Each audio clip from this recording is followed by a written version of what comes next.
제가 좋아하는 시가 있습니다. 저뿐만 아니라 많은 사람들이 좋아하는 시 중에 천상병 시인의 기천이라는 시가 있습니다. 나 하늘로 돌아가리라. 아름다운 이 세상 소풍 끝내는 날 가서 아름다웠다고 말하리라. 이 시에는 인생을 부담 없는 소풍처럼 여기고 죽음을 담담히 맞이하는 시인의 여유가 있습니다. 그런데 오늘 우리가 읽은 성경 본문의 예수님의 비유는 그렇지가 않습니다. 예수님께서 말씀하시는 인생의 마지막은 여유로운 소풍이라기보다는 한 해 농사를 짓고 그 수확에 대한 결산을 기다리는 농부의 긴장감이 드러나고 있습니다. 수능시험을 치르고 점수를 기다리고 있는 수험생의 초조함도 드러납니다. 달란트 비유에서는 어떤 사람이 타국으로 멀리 가며 종들을 불러놓고 그 능력 끝 자기 소유를 맡겼습니다. 그로부터 오랜 후에 주인이 돌아와서 저들과 결산을 합니다. 그 결과에 따라서 착하고 충성된 종이라 칭찬함을 받고 주인의 즐거움에 참여하는 바가 있는 반면에 악하고 게으른 종이라 책망받으며 슬피 울며 어두운 데로 쫓겨나는 형벌을 받는 자도 있습니다. 이처럼 우리 인생은 한가로운 소풍날의 잔치만은 아닙니다. 우리가 어떻게 인생을 살았느냐에 따라서 심판을 받습니다. 그러므로 우리가 살아가는 이 인생은 결코 가볍지가 않습니다.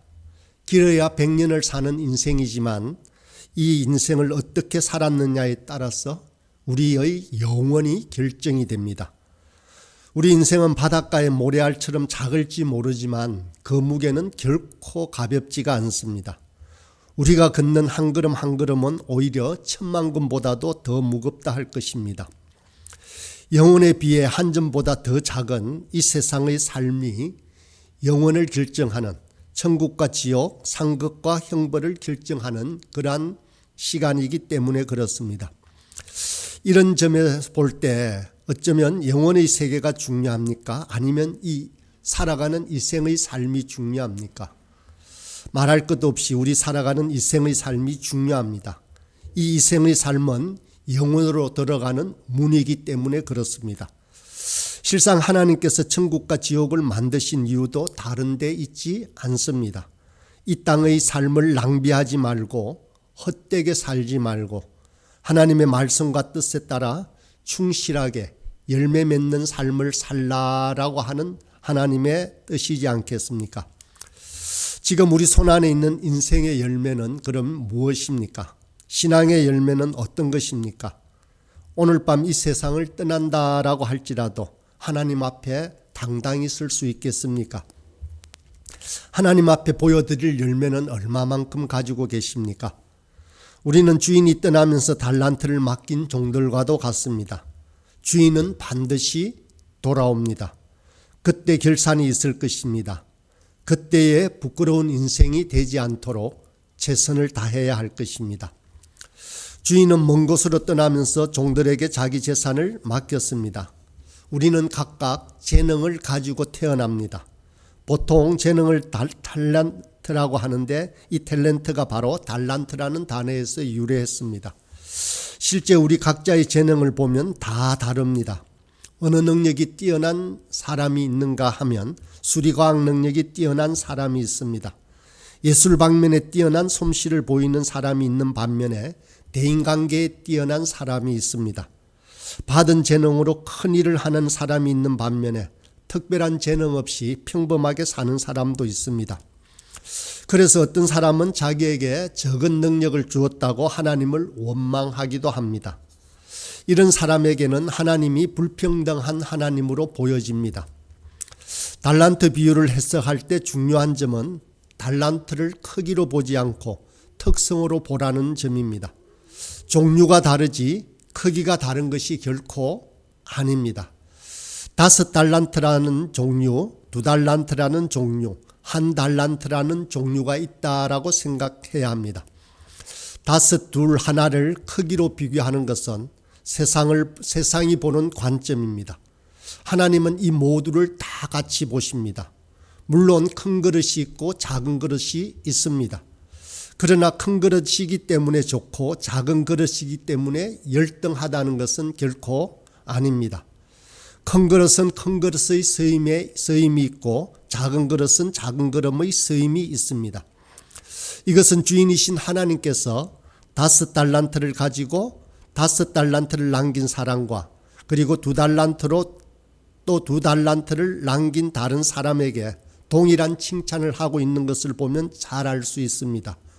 그래서 21절과 23절에 보면 똑같이 잘하였도다 착하고 충성된 종아, 내가 적은 일에 충성하였음에 내가 많은 것을 내게 맡기리니 내 주인의 즐거움에 참여할지어다 라고 5달란트, 2달란트를 남긴 모든 종들에게 똑같이 그렇게 평가하시고 칭찬하십니다. 물론 우리는 동일한 것을 받았습니다. 우리 모두는 하나님께서 허락하신 은혜를 받은 것입니다. 우리가 사도 바울이나 마트 루터가 받은 것이 우리보다 더 크게 위대한 것은 아니었습니다. 빌 게이츠나 우리가 받은 것은 하나님 눈에는 다 동일하게 보이십니다. 그러므로 우리가 자신이 받은 것에 대해서 가볍게 대하지 말아야 합니다. 자기 것과 남의 것을 비교하지 말아야 합니다. 하나님이 천지를 창조할 때, 특히 동물을 만들 때 각기 종류대로 만들었다는 말씀이 있습니다. 창세기 1장 24절을 보면 제가 읽어보겠습니다. 하나님이 이르시되 땅은 생물을 그 종류대로 내되 가축과 기능국과 땅의 짐승을 종류대로 내라 하시니 그대로 되니라. 하나님이 땅의 짐승을 그 종류대로 가축을 그 종류대로 땅에 기는 모든 것을 그 종류대로 만드시니 하나님이 보시기에 좋았더라. 온갖 생물을 그 종류대로 각기 만드셨듯이 인간도 각기 종류대로 만드셨습니다. 달리 표현하면 각기 개성대로 각기 은사대로 만드셨다는 말입니다. 그러므로 자기답게 자기 방식으로 사는 것이 중요합니다. 5달란트는 5달란트의 방식으로, 2달란트는 2달란트의 방식으로 살아야 하는 것입니다. 미국의 토크쇼의 여왕 오프라 윈프리가 워싱턴 DC에 있는 하워드 대학 졸업식장에서 한 연설은 매우 감동적입니다. 이 하워드 대학은 흑인의 하버드 대학이라고 불리는 명문 대학입니다. 거기에서 오프라 윈프리가 이렇게 말을 했습니다. 오늘 졸업식에서 또 앞으로 살면서 상을 받는 학생은 많을 것입니다. 그러나 그 무엇보다 소중한 상은 따로 있습니다. 그건 바로 여러분 자신이 스스로에게 주는 상입니다. 자신에게 존경받는 것이 최고의 기쁨입니다. 본래의 자신을 팔아넘겨 노예로 만들지 마십시오. 내가 처음 볼티모어 TV에서 일하던 시절 상사들은 내 스타일이 지나치게 감상적이고 흑인 취향이라며 좀 더 알아듣기 쉬운 말투와 내용으로 바꾸라고 요구하였지만 거부하였습니다. 억만장자가 된 지금도 그런 원칙을 지키며 살고 있습니다. 그런 원칙을 버리고 타협하면 10배는 더 부유해질 기회가 있지만 결코 그러지 않았지요. 여러분도 자신과 원칙을 지키며 살길 바랍니다. 할머니는 늘 내게 잘 커서 일자리를 줄 마음씨 좋은 백인을 만나야 될 텐데 라고 말씀하시곤 했습니다. 지금 내가 얼마나 많은 백인에게 일자리를 주고 있는지 할머니가 보지 못해 안타깝습니다 라고 말했다고 합니다. 오프라 윈프리는 이처럼 자기답게 살 때 최상의 삶을 살 수 있다라고 강조했습니다. 다른 사람과 비교하기보다도 자신의 달란트, 자기에게 주어진 재능을 가지고 살았다는 것입니다. 그런데 한 달란트 받은 사람이 그 돈을 땅에 묻어두었던 중요한 이유는 아마 비교식도 있었을 것입니다. 나만 작게 주었다는 주인에 대한 불평 때문에 자기 달란트를 사장시키고 버렸습니다. 우리가 이 달란트, 한 달란트 받은 사람에게 보다 주목해야 하는 이유는 우리 대부분의 사람들도 이처럼 한 달란트씩을 받았기 때문입니다. 예수님의 비유에서 가장 주목해야 할 사람은 바로 이 한 달란트 받은 사람이고 실제 한 달란트 받은 사람과 주인이 나누는 대화가 오늘 본문의 가장 많은 분량을 차지하고 있습니다. 하나님께서는 우리 모두에게 차별 없이 훌륭한 달란트를 주신 것입니다. 받은 달란트를 잘 활용해야 합니다. 달란트 비유에서 분명히 깨달아야 할 것은 두 가지입니다. 하나는 우리 모두에게는 달란트라는 은사가 주어졌다는 것입니다. 그래서 자기가 받은 은사가 무엇인지를 아는 것이 중요하다는 것입니다. 둘째는 우리에게 그 재능을 맡기신 분, 그 달란트를 허락하신 분이 바로 하나님이시라는 것입니다. 내가 개발한 것이 아닙니다. 그러므로 그 재능을 자신을 위해서 사용해야 되는 것은 아닙니다. 주인의 뜻을 따라 주인의 영광을 위해서 사용해야 하는 것입니다. 주인이 맡긴 재산으로 어떤 열매를 남겼느냐에 따라 종들은 상급을 받기도 하고 형벌을 받기도 합니다. 5달란트와 2달란트로 각각 배의 이익을 남긴 자들에게 주인은 상급을 줍니다. 그런데 이 상급이라고 하는 것은 어떤 물질이나 또 우리에게 주는 어떤 보상에 눈에 보이는 것이라기보다는 일에 가깝습니다. 직무에 가깝습니다. 작은 일에 충성한 사람들에게는 더 많은 일을 허락하십니다. 일에 대한 종이 받는 채상의 대가는 주인의 인정과 칭찬입니다. 그것을 통해서 무슨 부귀영화를 얻고 천국에서 높은 지위를 차지하며 떵떵거리는 것이 결코 아닙니다. 우리의 만족은 주님께서 맡기신 그 일을 감당하고 있다는 데 있습니다. 우리의 축복은 주님께서 인정하시고 더 큰 일을 맡긴다는 데 있습니다. 예수님의 즐거움은 하나님의 일을 행하는 데 있었습니다. 예수께서 이르시되 나의 양식은 나를 보내신 이의 뜻을 행하며 그의 일을 온전히 이루는 이것이니라 라고 말씀하셨습니다. 그래서 주님은 힘든 십자가의 짐도 그렇게 즐거운 마음으로 지셨습니다. 그것이 하나님의 뜻이고 하나님의 일이었기 때문에 그렇습니다. 그러므로 우리가 무슨 일을 하든지 항상 기뻐하고 쉬지 말고 기도하고 범사에 감사함으로 행한 것이 중요합니다. 이것이 그리스도 예수 안에서 너희를 향하신 하나님의 뜻이라고 말씀하셨습니다. 우리의 만족은 일의 성공과 실패에 있는 것이 것만은 아닙니다. 하나님의 뜻을 행하는 데 있습니다. 주인이 맡기신 일에 충성을 다하는데 그곳에 바로 하나님의 뜻이 있습니다. 달란트 비유를 마무리하면서 주님은 이렇게 말씀하십니다. 무릇 있는 자는 받아 풍족하게 되고 없는 자는 그 있는 것까지 빼앗기리라.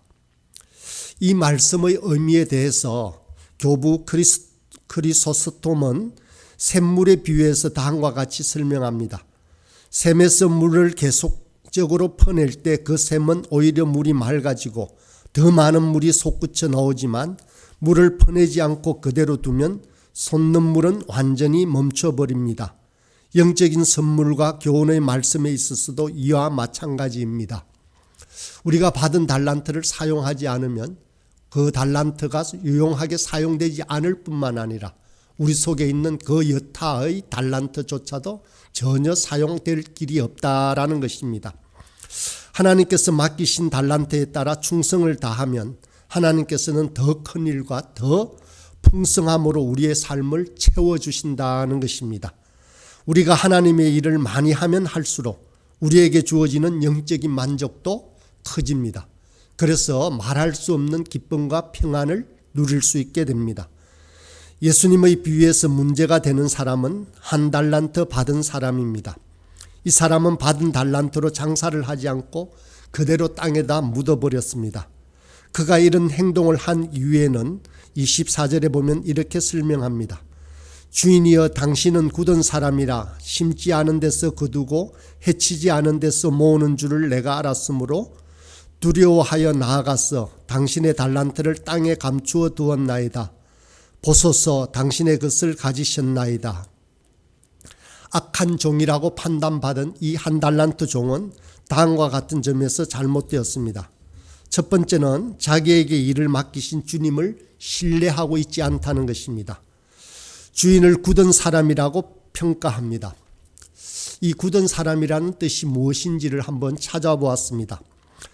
뜻은 잔인하고 무정하고 냉혹한 사람이다라는 의미를 가지고 있습니다. 어쩌면 우리도 하나님을 이런 태도로 보고 있는지도 모릅니다. 자기 인생이 잘 풀리지 않은 많은 원인을 이 엄격하신 하나님의 탓으로 돌리고 있지는 않습니까? 불공평하고 불의한 현실을 열거하며 하나님은 굳은 분이라고 그렇게 정당화하고 있지는 않습니까? 이 한 달란트의 사람은 불평만 하지 자신의 삶에 대해서 최선을 다하지 않는 사람을 말합니다. 항상 남의 탓, 환경 탓, 하나님의 탓만 하는 사람을 말합니다. 또 두 번째, 주인이 일하는 방식을 이 한 달란트 받은 사람은 오해하고 있습니다. 이 사람은 자기 주인을 심지 않고 거두는 사람, 흩어뿌리지 않고 모으는 사람이라고 평가하고 있습니다. 소위 하나님을 악덕 사채업자처럼 취급하고 있습니다. 아무런 투자도 하지 않고 열매를 거두려는 사람이라고 비난하고 있는 것입니다. 이들은 보상 욕구가 매우 강한 사람들입니다. 당신이 나에게 무언가를 베풀어주면 당신을 믿겠다라는 태도입니다. 우리가 한 달란트 받은 사람을 비판하고 있지만 사실은 그런 모습을 우리 속에도 가지고 있지는 않은지 살펴야 합니다. 자기에게 투자한 것이 아무것도 없기에 일할 수 없다는 자기의 게으름을 정당화하고 있는 것입니다. 그러나 실상 주인은 이 종에게 한 달란트를 이미 주었습니다. 하나님은 아무것도 주지 않고 이익을 취하시는 분이 결코 아니십니다. 아마 이 종들은 자기가 받은 몫이 다른 사람들보다 작다고 생각하여 그것을 중요하게 취급하지 않았던 것입니다. 세 번째는 이 종들은 주인을 두려워합니다. 이들이 장사나 이익을 내는 일을 하지 않았던 이유는 혹시 손해나서 주인에게 혼나지 않을까 하는 두려움이 있었던 것입니다. 그럴 바에는 차라리 땅에 묻어두자 그랬을 것입니다. 그런데 정말 이 종들은 주인을 두려워했을까요? 참으로 두려워하는 두려움이 있었을까요? 아닙니다. 정말 두려워했다면 그들은 주인의 말처럼 그 돈을 은행에 맡겨야 했습니다. 그러면 최소한 손해보지 않고 원금과 함께 이자를 돌려줄 수 있었을 것입니다. 이 종들이 돈을 땅에 묻어두었다는 것은 적당히 눈치만 보고 있었음을 보여줍니다. 그 사람들은 주인을 위해 일하고 싶은 마음이 없었지만 또 한편으로는 주인에게 혼날 것을 두려워했습니다. 그래서 그가 취한 태도가 그 돈을 그대로 돌려주는 것이었습니다. 이것은 가만히 생각해 보면 세상과 그리고 신앙의 양다리를 걸치고 있는 양쪽에서 만족을 취하려고 하는 태도라고 할 수 있습니다. 이 악한 종은 마치 하나님을 보자기에 사두고 있었던 것과 마찬가지입니다. 내가 헌신은 하지 않겠지만 종교는 필요하다라는 세상 사람들의 모습과 같습니다. 그래서 유사시에는 사두었던 보자기를 풀고 땅에 묻어두었던 하나님을 끄집어내어 이용하려고 하는 사람입니다.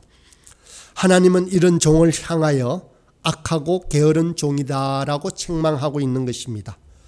그가 악한 것은 하나님을 오해하고 하나님의 뜻을 행하지 않았기 때문입니다. 그가 게으른 것은 자기 생각과 자기 이익에만 빨랐지 하나님의 일에는 핑계대고 게을렀기 때문입니다. 우리 앞에는 두 길만이 있습니다. 하나는 우리가 받은 달란트를 감추어 두고 악하고 게으른 종이라는 책망을 받는 길입니다. 다른 하나는 그것을 활용해서 열매를 내어 착하고 충성된 종이라고 칭찬받는 길입니다. 이 두 길 중에서 다른 길은 없습니다. 반드시 두 길 중에 하나를 선택해야 합니다. 저와 여러분은 과연 어떤 길을 선택하시겠습니까?